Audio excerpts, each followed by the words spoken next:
What is Bitcoin? In a simple answer, I spend a lot of time trying to tell people what it's not.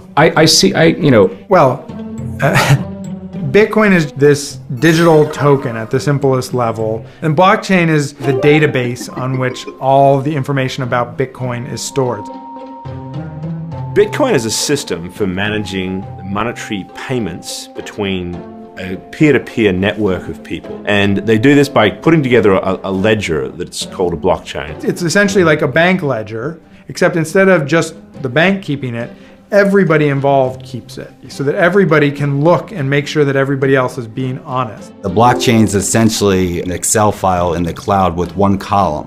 And every 10 minutes, there's a new block updated. Each block is tied to the previous block, so it's immutable. If you change elements of one of the earlier blocks, you just change all the values all the way through. This is a cryptographic tool to tie all these transactions together. It's actually much safer than where your money is probably stored today. It's quicker for you to FedEx a box of unused checks to somebody in London from New York than it is to send money. Now that is ridiculous. And the reason why it's ridiculous is because money, we know, is nothing but information. And we also know that information is nothing more than bits and bytes, and that we can send bits and bytes to each other instantaneously. Everyone thinks from a consumer perspective that our financial system works very well. You use your credit cards and you get your products. The merchant's not particularly happy because they lost anywhere from 2 to 4% of that transaction to credit card fees. We've relied heavily on these third parties, right? The banks are the obvious ones, but lawyers and others who sit in the middle of our global financial system and really take in enormous fees as gatekeepers. we're sitting on this golden opportunity to move a bunch of people who are trapped in informal cash-based economies to a globally connected digital economy. Over 4 billion people have no access to a bank account. That all they need is a mobile phone, and they can start transacting. You can put a product that moves actual currency around in other people's hands overnight. And that was simply never possible with the US banking system. I just haven't seen another system out there that's working at any scale right now other than Bitcoin that lets people do that. The beauty of the blockchain ledger is that it is one of the only true immutable records of history we've ever had. You have a lot of power that comes from the transparency and the sort of permanency of that record.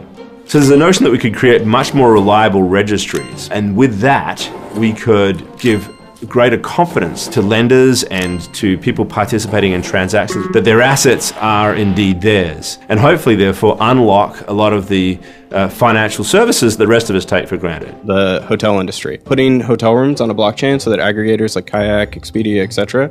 could actually book you the exact room you want and then claim it publicly so that other aggregators know that, sorry, room 1008 is taken. Health records of the world. So every time you have to shift your records from one hospital to another, it's a very inefficient system. The other one is welfare. There's this idea that we might be able to cut out a lot of the corruption and misuse of funds that happens in the distribution of money, and therefore hopefully end up with more money in the pockets of those who need it. I think the biggest current risk for the entire blockchain ecosystem right now is that it's being overhyped. There are some blockchain fabulists who are out there really touting that the blockchain can solve every problem you can imagine, and that's not realistic. So far, it's Bitcoin, the underlying idea works, but that's like, you know, the internet worked, but you still had to make people want to come and use it and open up accounts. If you are interested in building services on the blockchain or getting involved in one way or another, if financial inclusion is something you're really passionate about, this is something that maybe you'd want to adopt in your tool chest as you're creating a solution for consumers.